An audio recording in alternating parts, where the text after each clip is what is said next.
एक प्रतिनिधी एका भागातून दिला तर त्याला जबाबदार धरता येऊ शकतं. प्रभाग लहान होतात आणि प्रभाग लहान झाले की त्या प्रभागातल्या समस्यावरती लक्ष देता येतं.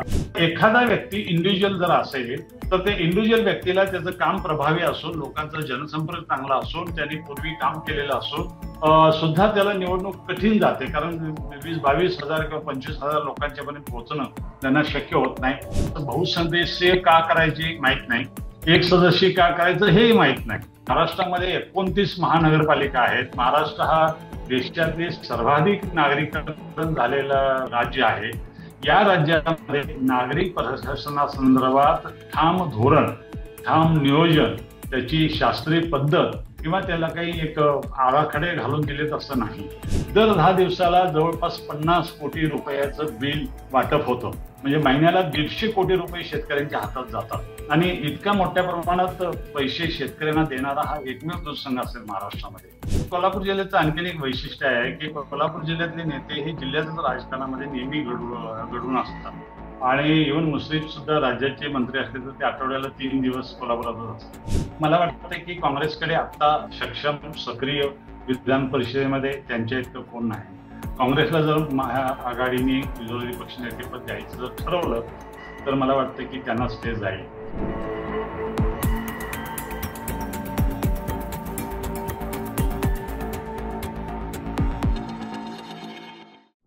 नमस्कार, मी निखिल. द पॉलिटिक्सच्या हायपर लोकल या कार्यक्रमात आपल्या सगळ्यांचं अगदी मनापासून स्वागत. हायपर लोकलच्या या भागामध्ये आपण कोल्हापूरच्या राजकारणाबद्दल चर्चा करणार आहोत. कोल्हापूरमध्ये नुकतीच महापालिकेची प्रभाग रचना जाहीर झाली आहे, प्रारूप प्रभाग रचना. त्यानंतर गोकुळची सर्वसाधारण 63वी सभा देखील पार पडली आहे. KDCC अर्थात कोल्हापूर डिस्ट्रिक्ट कोऑपरेटिव्ह बँकेची देखील 87वी सर्वसाधारण सभा पार पडली आहे.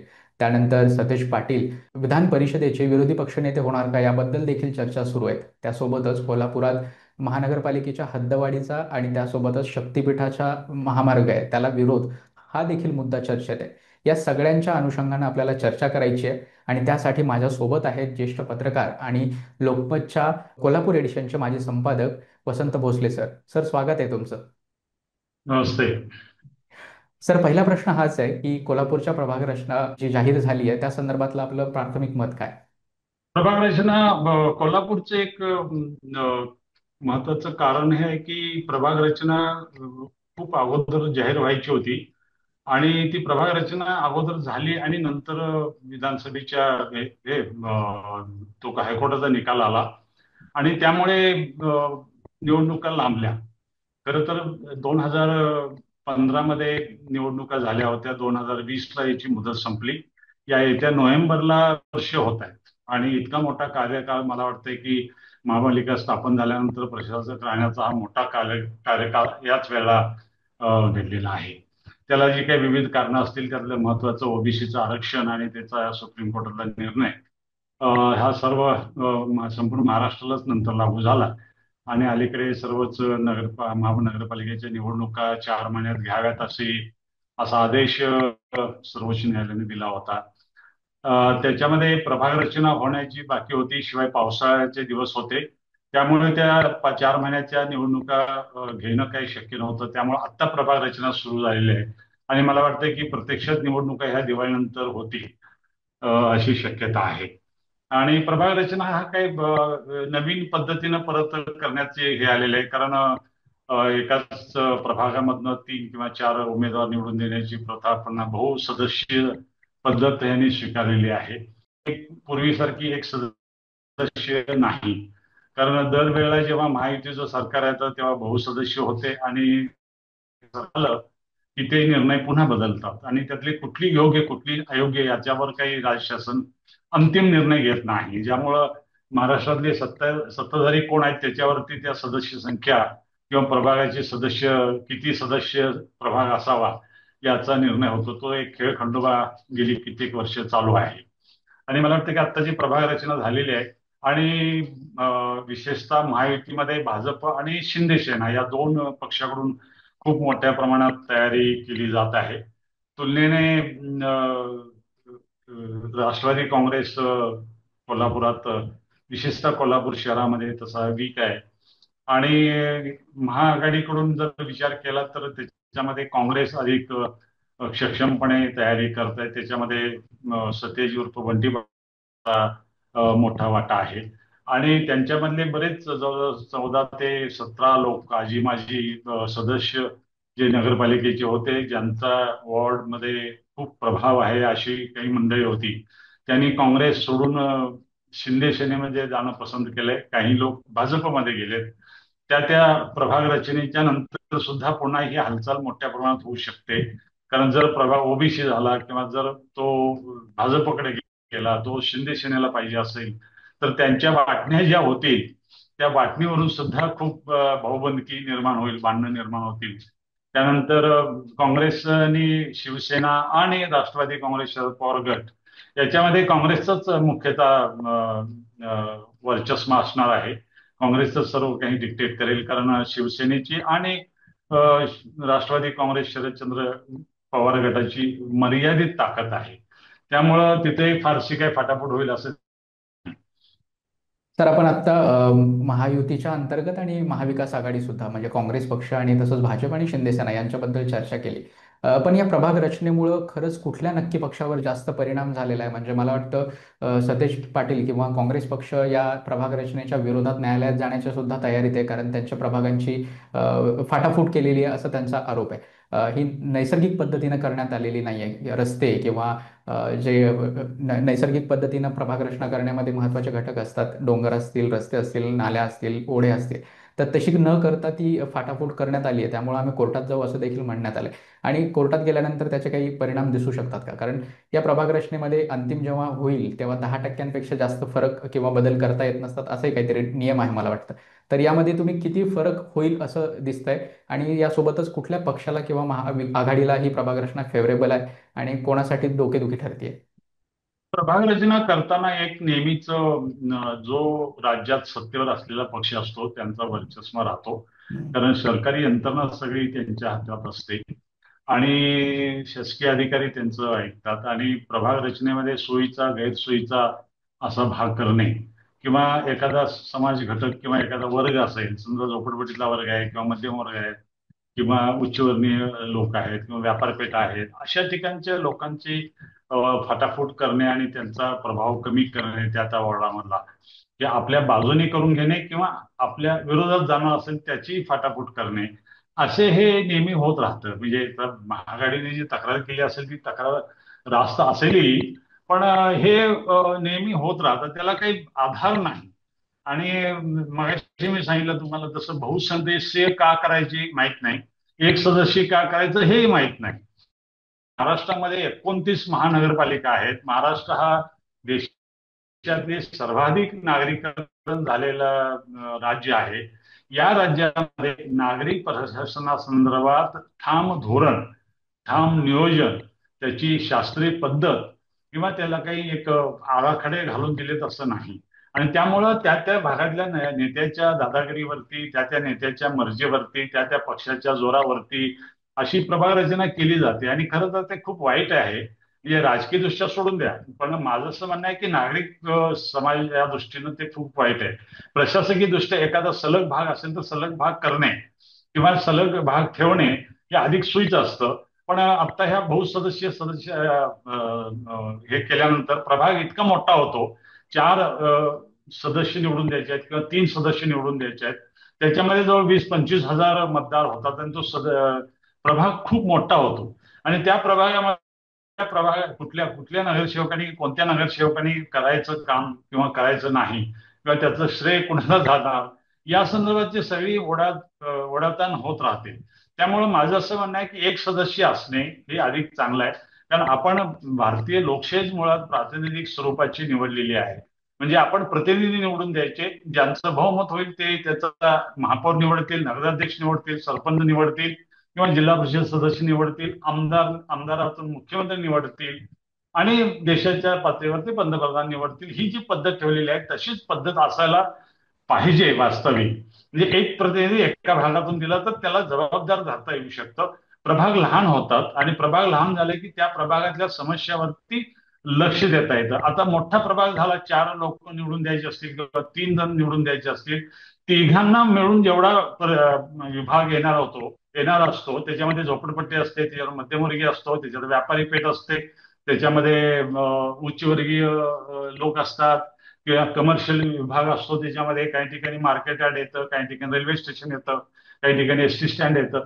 असे खूप गुंतागुंतीचे विषय होतात. म्हणजे एखादा वार्ड असा असतो की जे किंवा प्रभाग असा असतो की जिथं वाहतुकीची समस्या तीव्र आहे, आणि एखादा प्रभाग असा असतो की जिथं पाण्याची टंचाई तीव्र आहे. एखादा प्रभाग असा असतो की तिथे हे झोपडपट्टीचा विषय हा महत्वाचा ठरतो. पण तो इतक्या ठिकाणी विभागला जातो, आणि झोपडपट्टी मध्ये असणाऱ्या लोकांचं जे काही बहुमत आहे किंवा त्यांचं जे काही मताचं गणित आहे, तो दबाव निर्माण करण्यामध्ये ते कमी पडू शकतात. त्यामुळे प्रभाग रचनेमध्ये समजा की 21,000 व्होटिंग असेल, आणि त्याच्यामध्ये 7,000 व्होटिंग जर झोपडपट्टीतलं असेल, तर ते झोपडपट्टीतलं व्होटिंग हे निर्णायक ठरेल. पण जितका प्रभाव त्या स्वतंत्र असेल ती एखादा प्रभाग, तर ते जितका त्यांचा प्रभाव राहील तसा प्रभाव राहत नाही. त्यामुळे मला असं वाटतं की संमिश्र स्वरूपाची सगळी अशी नागरिक संस्कृती एकत्र येते, नागरिक रचना तशी येते, वर्ग तसे येतात, समाज घटक तसे येतात, आणि मग अनेक प्रॉब्लेम येतात. मग म्हणून मला असं वाटतं की छोटे प्रभाग असणं, एक सदस्य प्रभाग असणं हे अधिक चांगलं आहे. कारण जिल्हा परिषदला आपण एक सदस्य ठेवलेला आहे, पंचायत समितीला ठेवलेला आहे, त्यानंतर ग्रामपंचायतीला आहे. फक्त नगरपालिका आणि महानगरपालिका इथंच बहुसदस्यीय पद्धत ही करणं हे खरं तर चुकीचं आहे, आणि ते करू नये असं माझं मत आहे.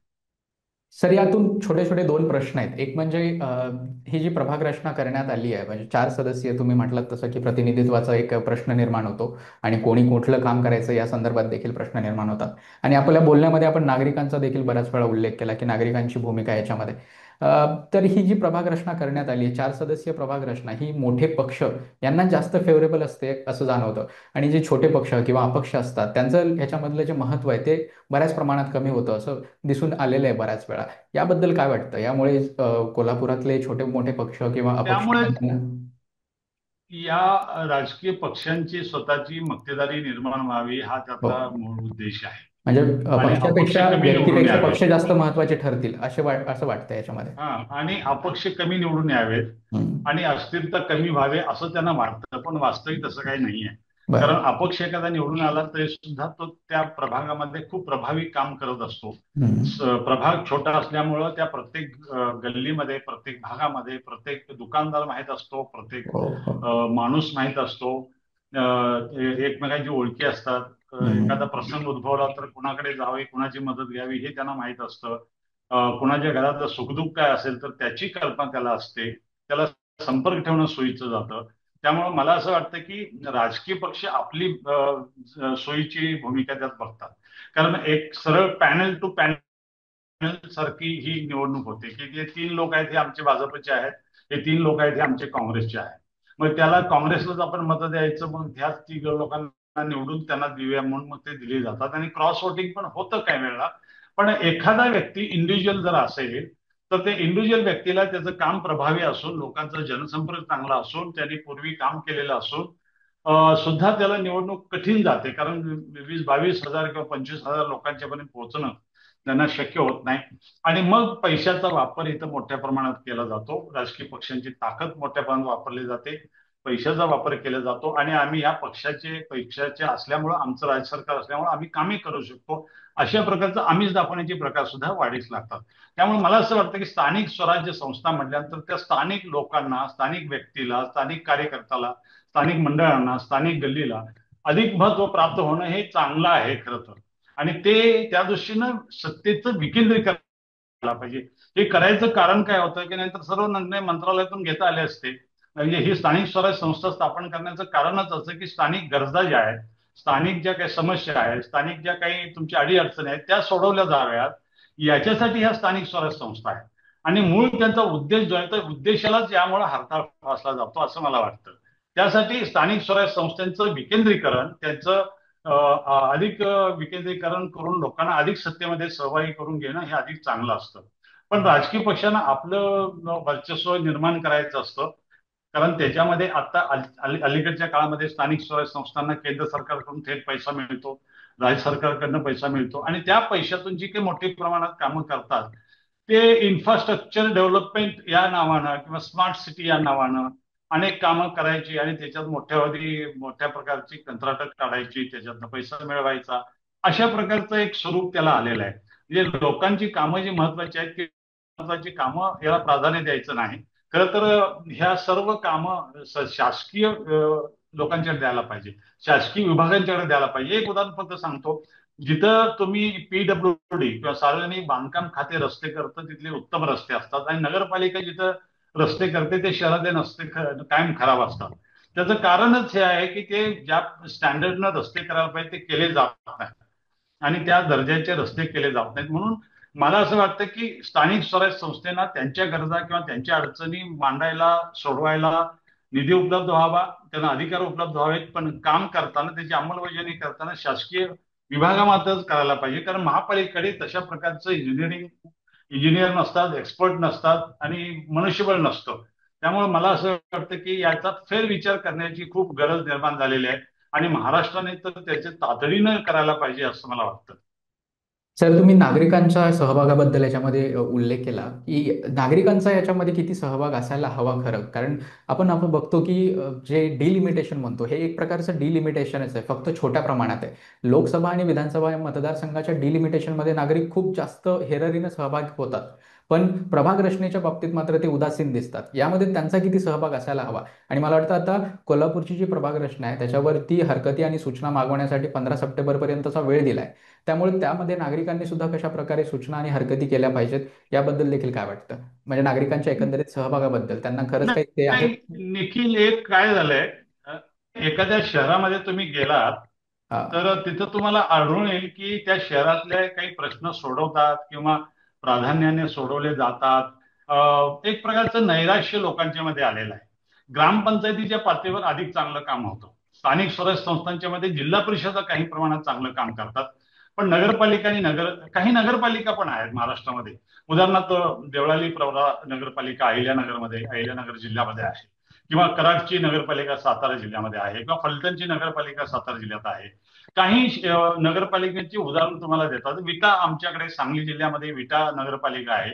तिथे खूप चांगल्या पद्धतीनं काम होतं. तुम्हाला तिथले रस्ते, तिथले कामं, तिथली सगळी बाकीची व्यवस्था पाहिली तर खूप चांगल्या पद्धतीनं कामं करतात. किंवा कोकणात सारख्या वेंगुर्ल्याची नगरपालिका असेल, ती नगरपालिका खूप चांगलं काम करते. देवगडची नगरपालिका खूप चांगलं काम करते. ग्रामपंचायती आणि नगरपालिका एवढ्या त्यातल्या नगरपालिका पण थोड्याच, सर्वच नाही, पण तुलनेनं अधिक. पण महापालिका आणि तुम्ही मोठ्या नगरपालिका बघितल्या तिथं काम चांगलं होत नाही. आणि ते काम चांगलं होत नाही याचं कारण असं की या महानगरपालिकामध्ये येणाऱ्या स्थलांतर वाढलेले आहेत. आता पुण्यासारख्या महापालिकेचे जे काही प्रस्ताव परवा अजित पवार बोलून दाखवले की तिथे आता परिसरामध्ये 2-3 महापालिका करायला पाहिजे, ते खरंच आहे. कारण त्याचा विस्तार इतका वाढलाय, नागरीकरण इतकं वाढलंय. पुणे जिल्ह्याची लोकसंख्या 1.25 कोटीच्या पुढे गेलेली आहे, आणि त्याच्यामध्ये जवळपास 25 लाख लोक हे बाहेर नेऊन राहिलेले आहेत. ते कायमचे रहिवाशी नाहीत, पण ते तिथं असले तर ते स्थानिक कर देतातच, म्हणजे कर त्या रूपानं त्या जिल्ह्याला मिळतोच आहे. पण ते स्थानिक लोक नाहीत, पण त्याचा दबाव किंवा त्याचा एक प्रेशर याला म्हणून ते नागरिक सुविधांच्यावर येतं. जसं वाहतुकीचा प्रश्न आहे, प्रदूषणाचा प्रश्न आहे, पाणी पुरवठ्याचा प्रश्न आहे, निचरा सांडपाण्याच्या निचऱ्याचा प्रश्न आहे. हे असे सगळे प्रश्न गुंतागुंतीचे झालेत, आणि जितकं मोठं शहर आहे तितकं अधिक गुंतागुंत होते. आणि या निधी चांगला मिळतो, या शहरांच्या निधी चांगला मिळत असून सुद्धा आता इन्फ्रास्ट्रक्चर डेव्हलपमेंट करायला शेवटचं टोक म्हणून आता मेट्रोकडे चाललेले आहेत. पण मेट्रो किती खर्चिक आहे तुम्हाला माहित आहे. मेट्रोनी प्रश्न सोडवला नाही, नुसतं एखाद्याच्या जखमेवर फुंकर घालावे अशा प्रकारची ती सुविधा आहे. त्यातनं काही प्रश्न सुटतील असं अजिबात नाही, आणि मला वाटतं की हे सर्व प्रश्न सुटायच्या पलीकडे गेलेले आहेत. आणि म्हणून मला असं वाटतं की ह्या सर्व महापालिकेच्या प्रशासनामध्येच मूलभूत फरक आहे, मूलभूत बदल करायला पाहिजे. ते प्रशासन अधिक प्रोफेशनल करायला पाहिजे, ते अधिक व्यावसायिक करायला पाहिजे, अधिक अभ्यासू करायला पाहिजे, चांगले इंजिनियर्स त्यासाठी नेमले पाहिजेत. आणि नागरिक सुविधांच्या संदर्भात या महापालिकांचं व्यवस्थापन सुधारलं नाही तर या महापालिकांना काही अपेक्षा करण्यात व्यर्थ आहे. आणि म्हणून मला असं वाटतं की नागरिकांना एक प्रकारची उदासीनता आहे, आणि ती उदासीनता याच्यामुळे झालेली आहे की ह्या महापालिकांना काही होणार नाही. आता महाराष्ट्रामध्ये तुम्हाला एकच उदाहरण देतो की सर्व नगरपालिका महानगरपालिकांच्या मध्ये कचरा उठाव, कोठेही महाराष्ट्रामध्ये 45,000 टन कचरा दररोज साचला जातो. पण कोठेही त्याच्या 10% सुद्धा कचऱ्यावरती प्रक्रिया होत नाही. अगदी कराडच्या नगरपालिकेचं उत्तम उदाहरण मी सांगितलं, पण त्यांचा देखील 50 टन कचरा रोज होतो. तो डोंगर करून साचून ठेवलेला आहे. कचरा ही साचून ठेवण्याची हे नव्हे, वस्तू नव्हे. त्याचा काय साठा करायचा नसतो. ते काही सोनं नाही किंवा पाणी नाही साठवून ठेवायला. कचरा म्हणजे ही अक्षरशः दुर्गंधी निर्माण करणारे किंवा आजार निर्माण करणारं केंद्र आहे. पण त्या कचऱ्यावरती महाराष्ट्रामध्ये उपाय नाही. जगभरात एवढी मोठी शहरं झालेत आणि अनेक जगात जवळपास काही जगातल्या लोकसंख्येमध्ये 90% लोक हे नागरी भागात राहतात. 4-5%, 10% लोक ग्रामीण भागात राहतात. अशा शहरांच्या मध्ये सुद्धा हा प्रश्न अनुत्तरित राहिलेले आहेत. अजिबात नाही. तिथं केलेला आहे व्यवस्था. मग जग सगळं तुम्ही पाहताय, जगात जाताय सगळं तंत्रज्ञान, तुम्हाला माहिती सगळी मिळते. तुम्ही अनेक नागरिक प्रश्नावर अभ्यास करता, तुमचे अधिकारी जातात, मंत्री जातात, तुमच्यातला श्रीमंत वर्ग जातो, तुमच्या सुशिक्षित लोक जातात, त्या शहरामध्ये राहतात, तुम्ही अनुभव घेता. आणि मग तुमच्या शहरामध्ये ही अवस्था का? पुण्यासारख्या शहरातली सुद्धा कचरा उठून तो नेऊन डोंगर करून रचून ठेवला जातो. म्हणजे हे प्रत्येक शहरांच्या मध्ये आहे. आणि म्हणून मला असं वाटतं की कचरा, सांडपाणी या दोन समस्या आणि वाहतुकीची समस्या आणि पाणी पुरवठा या चार समस्या तुम्हाला सोडवता आलेल्या नाहीत. त्यामुळे मला वाटतं की बेसिक, ज्याला म्हणू बेसिक, अगदी मूलभूत, म्हणजे घरातनं बाहेर पडताना बेसिक गोष्ट कुठली की कपडे घालून बाहेर पडावं, त्या कपडे न घालताच बाहेर पडायचं आहे. तर ती जी बेसिक गोष्ट आहे, तसं बेसिक तुम्हाला ह्या चार गोष्टी करता येऊ नयेत यशस्वीपणे. महाराष्ट्रात एक महापालिका दाखवा तुम्ही कुठली की ज्यांनी यशस्वीपणे केलेलं आहे. म्हणून मला वाटतं की महाराष्ट्रामधल्या स्थानिक स्वराज्य संस्थांचं प्रशासन, त्याचं अर्थकारण, त्याचं इम्प्लिमेंटेशन ही सर्व बदलायला पाहिजे आणि याचे नियम सुद्धा बदलायला पाहिजेत असं मला वाटतं. आणि ही जी नैराश्यता लोकांच्या मध्ये आलेला आहे, त्यांना आलेल्या अनुभवातून आलेला आहे. त्यामुळे प्रभाग रचना कोणी का करेना, कशी का करेना, कोणी का निवडून येणार आणि कुठलाही पक्ष का येईना, कुठलाही नगरसेवक का येईना, अशा स्वरूपाचं झालंय. फार तर एखादा नगरसेवक चांगला असेल तर त्याला आपण मत द्यावं, कारण तो आपल्या हक्याला ओ देतो, आपल्याला मदत करतो. आपल्या घरात कोणी निधन पावलं तर शववाहिका आणून देतो. आपल्या घरात कोणाचा तर प्रॉब्लेम झाला तर अँब्युलन्स उपलब्ध करून देतो. आपल्याला काहीतरी एखादा दाखला पाहिजे असेल तर तो मिळवून देतो. एवढ्या पुरतं मर्यादित झालेलं आहे. आणि म्हणून मला वाटतं की प्रश्न खूप मोठे आहेत आणि लोकांच्या अपेक्षा किरकोळ आहेत. आणि ते किरकोळ अपेक्षा देखील पूर्ण होत आहेत आणि मोठे प्रश्न मोठ्या पातळीवर सोडवायला पाहिजेत. त्या राज्य शासनाने त्यासाठी धोरण स्वीकारायला पाहिजे. तर आता तुम्ही जसा उल्लेख केला की नागरिकांनी मतदान करताना किंवा गोष्टींचा विचार करताना कशा पद्धतीने विचार करून मतदान करावं किंवा ज्या बेसिक समस्या आहेत त्यासाठी तरी ॲटलिस्ट आवाज उठवणं आणि त्या सोडवल्या जातील यासाठी प्रयत्न करणं किंवा तो प्रयत्न करणारा व्यक्तीला निवडून देणं हे पण तितकंच जास्त महत्त्वाचं आहे. आपण कोल्हापूरबद्दल किंवा त्या महानगरपालिकेच्या प्रभाग रचनेबद्दलच बोलतोय. कोल्हापुरात तसं भाजप आणि शिवसेना आणि काँग्रेस या तीन प्रमुख पक्षांचं बळ दिसतं. कोल्हापुरात शिवसेनेचं तसं आपण बघतो की प्रत्येक विधानसभेच्या वेळी प्रचाराची सुरुवात तिथून केली जाते. कोल्हापूर शहरामध्ये आता एक आमदार शिवसेनेचा, एक भाजपचा आहे. त्यामुळं इथे महायुतीमध्ये पण अंतर्गत स्पर्धा दिसते. त्याशिवाय काँग्रेस आणि महाविकास आघाडीचे घटक पक्ष ते एक वेगळं राजकारण तर आहेच. त्यासोबतच जो नगरविकास विभाग आहे ज्याच्याकडे ही प्रभाग रचना सुरुवातीला गेली आणि नंतर निवडणूक आयोगाने ती मंजूर केली आहे, ते नगरविकास विभाग सुद्धा एकनाथ शिंदे यांच्याकडे आहे. त्यांचा काही हस्तक्षेप कोल्हापूरच्या या प्रभाग रचनेमध्ये दिसला का? किंवा त्यांच्या काही लोकांना ॲटलिस्ट सेफ प्रभाग मिळावे किंवा त्याची तशी रचना करण्यात आलेली आहे असं काही, किंवा त्यांचा हस्तक्षेप एकंदरीत दिसतोय का? थोडासा झालाय त्याच्यामध्ये, होतोय तसा. आणि तो अडव्हान्टेज तो सत्तेवर असलेल्या पक्षाला असतो. कारण ती व्यवस्था तशी ठेवलेली आहे. खरं तर ती शास्त्रीय निकष काही लावून आणि त्या निकषानुसार प्रशासनाने ती प्रभाग रचना करावी. ती पारदर्शी असावी, कारण निवडणुकीच्या रचनेचाच तो एक भाग आहे. कारण आपल्या विधानसभा किंवा लोकसभा निवडणुकीची जी काही मतदारसंघाची रचना होते, ती रचना देखील निवडणूक आयोग करतो. आणि त्या डिलिमिटेशन ऍक्ट प्रमाणे त्याला केला जातो. तसं डिलिमिटेशन ऍक्ट तयार केला पाहिजे.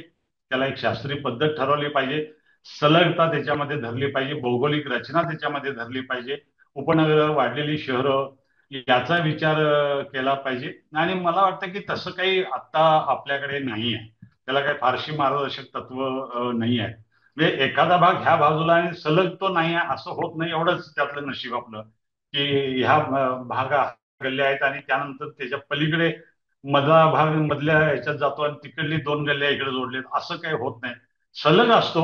पण ते सोयीनुसार काही वेळेला काही समाज घटक, समजा मुस्लिम समाज आहे, दलित समाज आहे किंवा उच्चवर्णीय समाज आहे, यांना कुणाला तरी एकत्र करायचं आणि मग त्यातनं आपल्याला सोयीचं होईल का बघायचं, किंवा त्याच्यामध्ये फाटाफूट पाडायची आणि त्यांची जी बार्गेनिंग पॉवर असेल, मताची जी ताकद असेल, ती ताकद क्षीण करायची. असा प्रयत्न होतो आणि तसं थोड्याफार प्रमाणात होत राहतो. पण ओव्हरऑल लोक पण आता शहाणे झालेले आहेत, लोकांनाही कळतं. पण मी सगळ्या मगाशी म्हटलं त्याप्रमाणे लोकांना एक प्रकारची नैराश्य आहे की काही होत नाही. शहरांची अवस्था ही अत्यंत वाईट आहे. खेडी चांगली आहे. सरपंच किंवा ग्रामपंचायती हे खूप चांगलं काम करतात अनेक ठिकाणी. जिल्हा परिषद उत्तम काम करतात. जिल्हा परिषदेच्या सभा चांगल्या होतात. तुम्हाला जिल्हा परिषदेच्या सभांच्या मध्ये कुठं राडा झालाय, दंगा झालाय मोठ्या प्रमाणात असं ऐकायला मिळालंय का? अपवादानच ऐकायला मिळतं. तिथं येणारे कार्यकर्ते हे अधिक चांगले असतात, अधिक चांगल्या लोकांशी कनेक्ट असतात. त्यांना पैशाची मस्ती नसते किंवा ते कंत्राटदार नसतात.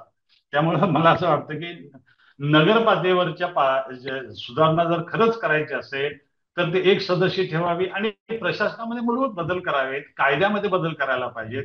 कारण आपल्या महानगरपालिकेचे जे कायदे आहेत ते खूप जुने कायदे आहेत आणि त्याच्यामध्ये अधिक चांगले एक्सपर्ट लोक तुम्हाला आणायला पाहिजेत प्रशासनामध्ये. त्यामुळे मला ह्या सर्व बदल बदल जर झाले तर काहीतरी अपेक्षित आहे. अन्यथा हे राजकारणाचा भाग म्हणून सोडून द्यायला पाहिजे. याच्यात काही फारशी चर्चा करण्याचा अर्थ नाही असं मला वाटायला लागलेलं आहे. सर, कोल्हापूरच्या महानगरपालिकेच्या त्या प्रारूप प्रभाग रचनेनंतर आपण आता दुसऱ्या मुद्द्याकडे वळूयात. तो म्हणजे गोकुळची जी आज सर्वसाधारण सभा झाली त्या संदर्भात बोलूयात.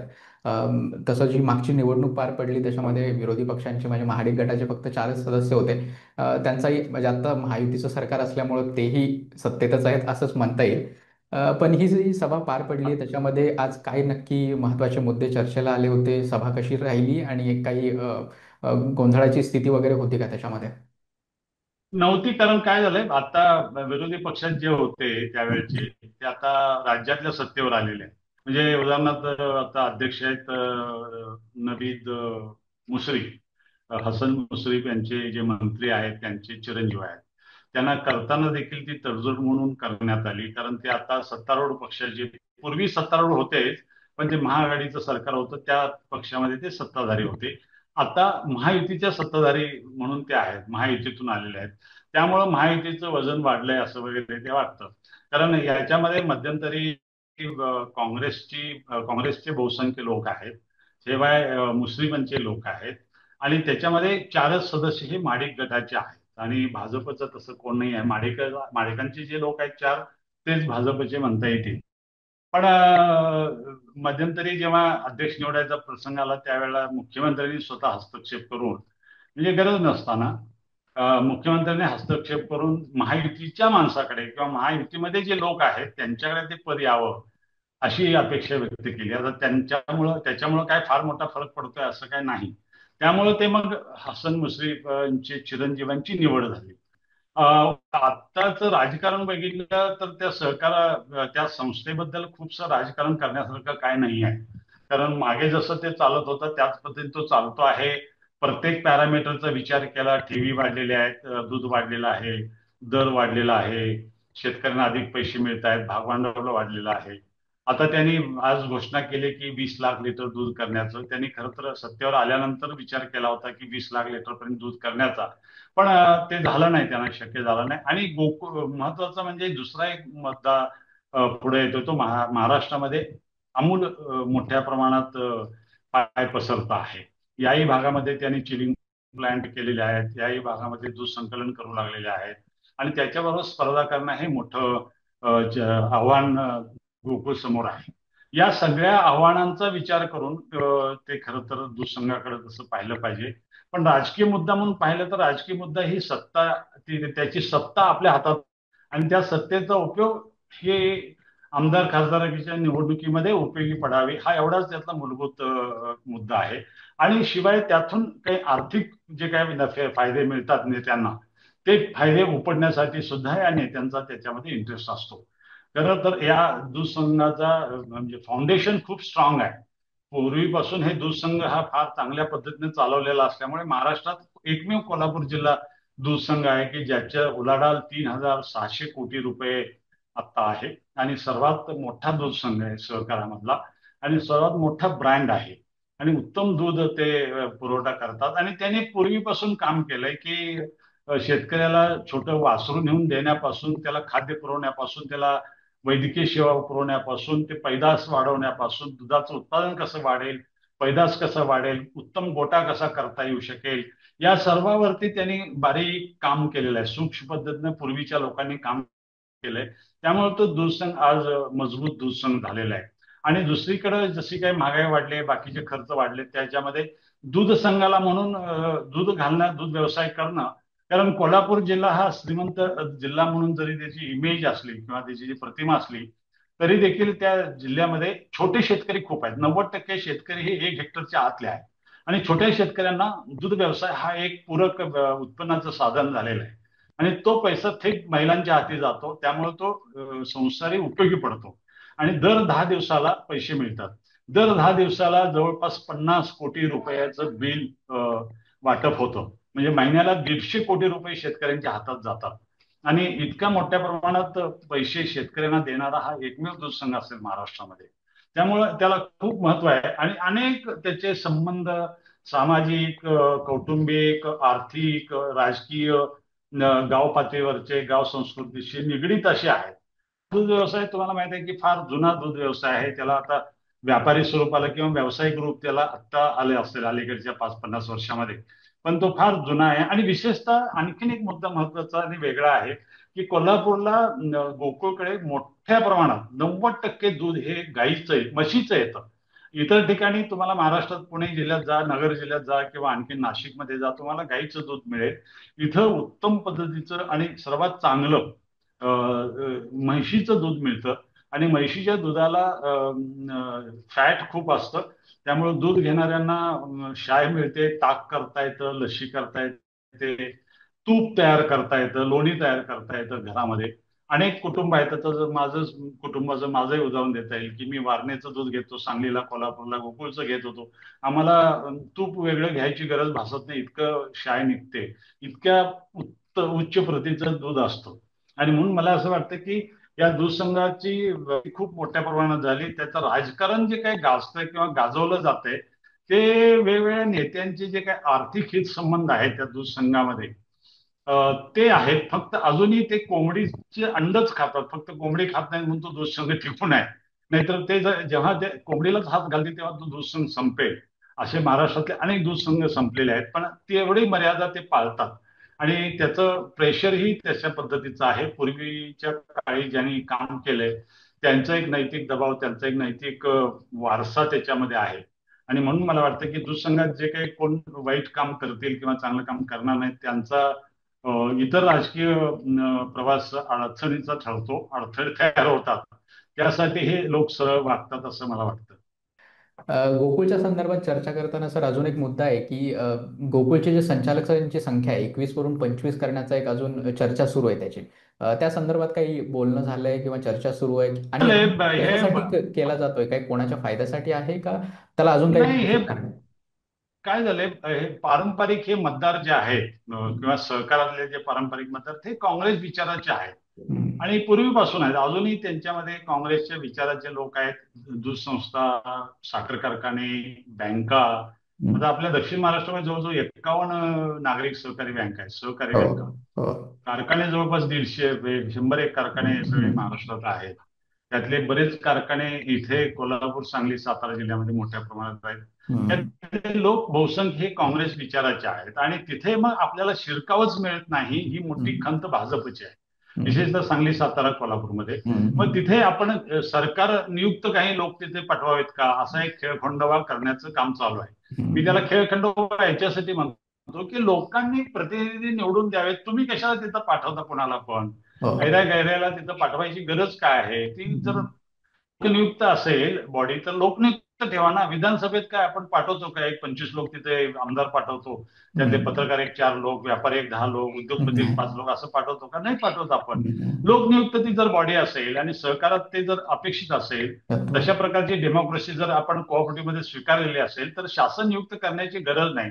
आणि मग बरोबर. त्यांना मताचा अधिकार दिला तर मग तिथे समजा 2-3 सदस्यांनी विरोधी आणि सत्ताधारी पक्षामध्ये फरक असेल, तर आपले हो. 4 लोक निवडून तिथं सत्तांतर घडवून अंत येऊ शकतो. आणि मग पुन्हा तुम्ही म्हणता की इकडं राजकारण होऊ नये, अपक्ष हम्म. लोक कमी निवडून यावेत, सहकारात किंवा स्थानिक स्वराज्य संस्थात राजकारणाचा खेळ खंडोबा होणे इकडे म्हणायचं, आणि हम्म. एकीकडे परत तुम्ही बाजार समितीमध्ये किंवा दूध संस्थांमध्ये, हम्म. सहकारी संस्थांच्या मध्ये तुमचे लोक घुसवायचे, हे कशाला पाहिजे? हम्म. खरं तर हे करायला नसायला पाहिजे असं मला वाटतं. पण भाजपला ते आवश्यक आहे, कारण भाजपला अजूनही तो गड, ज्याला गंडस्थळ म्हणता येईल काँग्रेस विचाराचं, ते हम्म. फोडता आलेलं, आणि ते फोडण्यासाठी त्यांचा प्रयत्न आहे. सर, आपण आता गोकुळबद्दल चर्चा केली. पुढचा विषय होता की विधान परिषदेचा संदर्भातला सतेज पाटलांचा विषय. पण त्याआधी मला कोल्हापूरच्या एकंदरीत जिल्ह्याच्या राजकारणाबद्दलही बोलायचं होतं. काँग्रेसमधून अनेक जण भाजपमध्ये किंवा अजितदादांच्या राष्ट्रवादी किंवा शिवसेनेत किंवा सत्ताधारी पक्षांमध्ये प्रवेश करताना दिसत आहे. त्याच्यामध्ये मग के पी पाटलांचं उदाहरण आहे, राहुल पाटलांचं उदाहरण आहे. त्या सगळ्या संदर्भात काय वाटतं? त्यामुळं बंटी पाटलांची किंवा सतेज पाटलांची काही ताकद कमी होती असं जाणवतंय का? काँग्रेसची काय स्थिती आहे नक्की जिल्ह्यामध्ये? काँग्रेसला थोडा त्याच्यात धक्का बसलेला आहे, पण हे हम्म. अपरिहार्य काही गोष्टी आहेत. आता राहुल पटेल गेले, त्यांना भोगावती साखर कारखान्याला कर्ज मंजुरी मिळावे अशी अपेक्षा आहे शासनाकडून. आणि ती कर्ज मंजुरी ऑन मेरिट नाही, ते ऑन पॉलिटिक्स मिळावे अशी इच्छा आहे त्यांची. ऑन मेरिट त्या कारखान्याला कर्ज मिळू शकत नाही, इतकं कर्ज झालेलं आहे. पण ऑन पॉलिटिकल बेस ते तरी सुद्धा. आणि मग तो कारखाना टिकवायचा असेल, कारण सत्ता त्यांनी मिळवलेली आहे कारखान्याची, आमदारकीत ते 1700 मतांनी पडले. पण ती सत्ता टिकवण्यासाठी त्यांना कर्ज मिळवावं लागेल, आणि कर्ज जर मिळालं तरच तो कारखाना पुढे, म्हणजे खेळतं भांडवल त्यांना पाहिजे, ते जर मिळालं तरच कारखाना चालू शकतो. असे अनेक लोक आहेत की जे आता 4-5 वर्ष काहीच होणार नाही, 29 पर्यंत काय करायचं, त्यापेक्षा त्या पक्षात जाऊया म्हणून असं गेलेले लोक आहेत हे. उद्या समजा काँग्रेसचं वातावरण जर फिरायला लागलं किंवा काँग्रेसच्या बाजूने जर दिसायला लागलं, तर ते परत काँग्रेसकडे वळतील. हे अशा पद्धतीचे लोक आहेत. आणि सर्वत्र म्हणजे आता नरके सुद्धा तिथे, नरके विरुद्ध राहुल पाटील हे लढतायत. हे दोन्ही सगळे काँग्रेसचीच घराणे आहेत, हे पूर्वीपासून त्यांचे लोक सगळे ते त्या ह्याच्यामध्ये गेलेले. किंवा सातारा जिल्ह्यामध्ये शिवेंद्रराजे असतील, मकरंदाबा असतील, किंवा जयकुमार गोरे असतील, किंवा हे अतुल भोसले असतील, यांचे आयुष्य सगळे, यांच्या 2-2 पिढ्या सगळ्यांच्या काँग्रेसमध्ये गेल्या. तिथं काँग्रेसमध्येच फायदे उपटले त्यांनी सगळ्यांनी. तिथं होतं जितेल ते आता भाजपकडं. उद्या कम्युनिस्ट पक्षाला तर हे कम्युनिस्ट पक्षात पण जातील, कम्युनिस्ट सुद्धा होतील, हे कॉम्रेड सुद्धा होतील हे. त्यामुळे हे अशा पद्धतीने गेलेले लोक आहेत, आणि मला नाही वाटत त्यांचा काय राजकीय त्याचा काही संबंध आहे त्यांचा. आणि असा एक वर्ग मोठा वाढलेला आहे, त्यांचीच मेजॉरिटी आता होते का काय अशी शंका आलेली आहे. आणि भारतीय जनता पक्षानेही ते धोरण स्वीकारलेलं आहे. भारतीय जनता पक्ष पूर्वी असं करत नव्हता, त्यामुळे त्यांची वाढ होत नव्हती असं त्यांना आता वाटू लागलेलं आहे. त्यामुळे त्यांनी कुणालाही घेतात, ते कम्युनिस्ट पार्टीतनं आला तर माणूस घेतात, कुठल्याही पक्षातून आला तर ते घेतात. आता इथले सगळे बहुसंख्य सांगली, सातारा, कोल्हापूर जिल्ह्यातले राष्ट्रवादी काँग्रेस किंवा महायुतीतले जे लोक आहेत, ते पूर्वाश्रमीचे सर्वजण काँग्रेसवाले आहेत. एक पण भाजपचा ओरिजिनल नाही. आवाड्यांच्या 3 पिढ्या गेल्या, त्यांनी खासदारकी, आमदारकी, मंत्रीपद, कारखाने, सूतगिरण्या, बँका, हे सर्व त्या काळात त्यांनी मिळवलं काँग्रेसकडून. सत्तेचा पुरेपूर फायदा घेतला. आणि आता भाजप शिवाय चालत नाही, भान येते असं दिसताना त्यांनी भाजपत गेले. आणि मूळ भाजपचे जे होते, ज्याने आयुष्य भाजपत घालवलं, तिथं भाजपचा आमदार सुद्धा झाला, इतकं काम त्यांनी केलं. जिथं कम्युनिस्ट पूर्वी निवडून यायची किंवा काँग्रेस निवडून यायची, अशा माणसाला भाजप बाजूला ठेवलं आणि त्या भाजपचं करून घेतलं, ते त्यांना सत्ता दिली. म्हणून मला असं वाटतं की काँग्रेस, भाजपनं जी काही नीती अवलंबली आहे त्याच्यामुळे हे लोक चाललेत. राजकीय फायदा उठवायचा आहे त्याच्यासाठी चाललेले आहेत. काही लोकांना कर्ज पाहिजेत, काही लोकांना आपण केलेली सगळे दुष्कृत आहेत त्यांच्यावर पांघरून घालायचं आहे, काही लोकांना कर्ज बुडवायचे आहेत किंवा माफी मागून घ्यायची आहे, कर्ज फेडून घ्यायचे. आता वसंतदादा घराण्यातली जी सून आहे जयश्री पाटील, त्याच गेलेल्या आहेत. त्या गेल्या गेल्या लगेच त्यांच्या बँकेची लिक्विडेशन मध्ये निघालेले आहे. 500 कोटीची बँक बुडाली, लोकांचे पैसे बुडाले. ते बँकेचं, ती बँक विसर्जित करणं, म्हणजे त्याचे अंत्यसंस्कार घडवून आणणे, याच्यासाठी प्रशासक लगेच एका महिन्यात नेमला गेला. म्हणजे त्या बँकेची रफादफा करून टाकायची, ती प्रॉपर्टी विकून. बँक नव्हती, आता बँक संपलेली आहे, कागदपत्र देखील संपलेली आहे असं जाहीर करायचं, त्यांना निर्दोष मुक्त करायचं, कारण प्रॉपर्टी त्याला अटॅच. खरं तर यांनी मदन पाटलांनी, जयश्रीताई पाटलांच्या नवऱ्याने जे काही बँकेमध्ये घोटाळे केले किंवा बँकेत चुका केल्यात, त्याच्यामुळं त्यांच्या प्रॉपर्टी सुद्धा त्याला जप्त करायला पाहिजेत. असे न करता त्यांना घेऊन त्यांना माफ केलं चाललेलं आहे. सर, आपण आता थोडंसं कोल्हापूरच्या राजकारणाकडून राज्याच्या राजकारणाबद्दल चर्चा करूयात. कोल्हापूरचे सुपुत्र असलेले सतेज पाटील असं म्हटलं जाते की विधान परिषदेचे विरोधी पक्षनेते होऊ शकतात. सध्या विधानसभेमध्ये राज्याला विरोधी पक्ष नेता नाहीये, कारण तेवढं त्यांच्याकडे संख्याबळ कुठल्याही एका पक्षाकडे नाहीये, जे 10%ची मर्यादा असते त्यासाठी. पण विधान परिषदेमध्ये मात्र महाविकास आघाडीचा विरोधी पक्षनेता होऊ शकतो आणि त्यासाठी सतेज पाटलांचं नाव चर्चेत आहे. तर त्याबद्दल काय वाटतं? भाजपच्या काँग्रेसच्या या राजकारणाबद्दल काय वाटतं? कारण विधानसभेमध्ये त्यांचा जो जर गटनेता आहे जर तो ओबीसी आहे आणि आता मराठा चेहरा देत आहेत ते विधान परिषदेमध्ये. तर हे बॅलन्स करण्याचं पण काही चर्चा आहे तशी. बरोबर आहे, तो एक बॅलन्स आहे. आणि दुसरं ते जर विरोधी पक्ष नेतेपद शिवसेनेकडे होतं, आता ते जर याच्याकडे गेलं, काँग्रेसकडे गेलं, तर ते बंटी पाटलांनाच मिळेल, कारण तेच आता ऍक्टिव्ह सक्रिय असलेले नेते आहेत. आणि त्यांनी काँग्रेसचा विचार मी कधी सोडणार नाही असंही भूमिका परवा घेतलेली आहे. आणि ते घेणार आहेत, कारण त्यांना स्पेस आहे तो कोल्हापूर जिल्ह्याच्या आणि महाराष्ट्रात देखील जो स्पेस आहे तो काँग्रेसमध्ये राहूनच काम करण्याचा स्पेस आहे.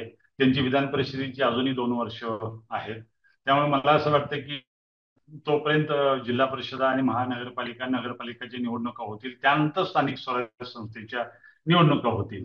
त्यामुळे त्यामध्ये काय चित्र समोर येईल, कुणाचं बहुमत नगरसेवकांच्या मध्ये आणि जिल्हा परिषदांच्या मध्ये होईल, तो स्थानिक स्वराज्य संस्थेला निवडून येऊ शकेल. ती जागा त्यांची आहे. स्थानिक स्वराज्य संस्था मतदारसंघातून कोल्हापूरचे ते आमदार आहेत. आणि मला वाटतं की काँग्रेसकडे आता सक्षम सक्रिय विधान परिषदेमध्ये त्यांच्या इतकं कोण नाही. काँग्रेसला जर महाआघाडीने विरोधी पक्ष नेतेपद द्यायचं जर ठरवलं, तर मला वाटतं की त्यांनाच ते जाईल. आणि त्याचा फायदा असा होईल, विशेषतः दक्षिण महाराष्ट्रामध्ये कोल्हापूर, सांगली, सातारामध्ये, की त्यांना ताकद एक प्रकारची मिळू शकेल. विरोधी पक्षनेता अधिकृत मिळाल्यामुळं त्यांना एक संविधानिक आधार पण, अधिकार पण प्राप्त होऊ शकतील.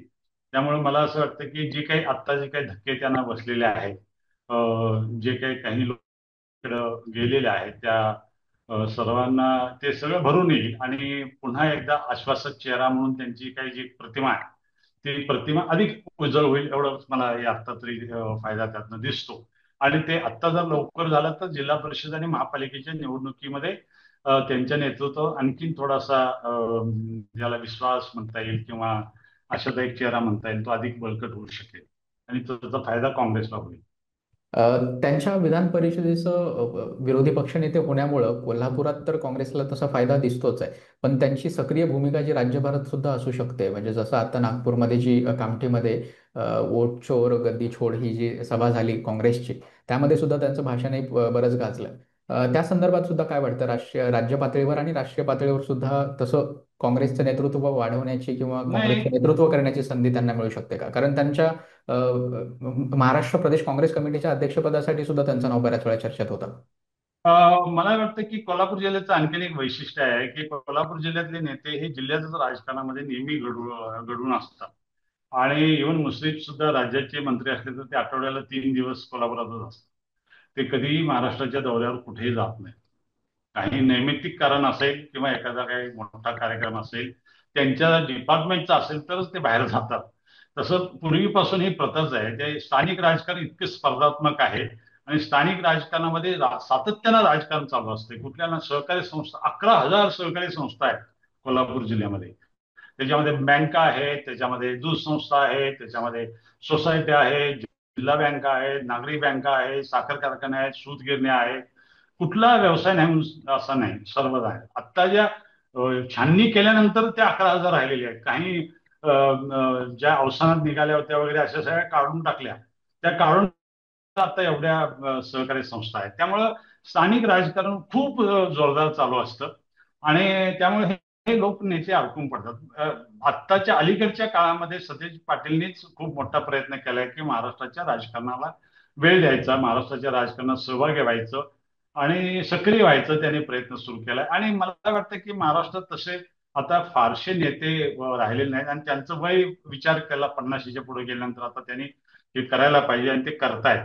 एवढंच नव्हे तर त्यांना बिहारच्या राजकारणाने सुद्धा मोठी जबाबदारी दिली आहे. गेल्या महिन्याभरात ते 4-5 वेळा बिहारला जाऊन आले. बिहारच्या पाटणेच्या सभेचं नियोजन करण्यामध्ये त्यांचा मोठा समारोपाची जी काही सभा झाली व्होट अधिकार यात्रेचा, त्याचं नियोजन करण्यामध्ये त्यांचा सहभाग मोठा होता. आणि बिहारच्या निवडणुकीत सुद्धा ते सक्रिय राहणार आहेत. परत ते बिहारच्या निवडणुकीत उतरणार आहेत. आणि मला वाटतं की त्यांचं एक संघटन कौशल्य, न थकता पळणे, सातत्य, क्षमता आणि उत्साह आणि बाकीच्या साधन संपत्तीचा आधार त्यांना असणं, कारण संस्था त्यांच्याकडे आहेत, शिक्षण संस्था त्यांच्याकडे आहेत, मनुष्यबळ भरपूर आहे, कार्यकर्त्यांचा मोहोळ मोठा आहे आणि स्वतः सकाळी 7ला उठून रात्री 12 वाजेपर्यंत पळण्याची त्यांची स्वतःची हिंमत, धडाडी खूप प्रचंड आहे.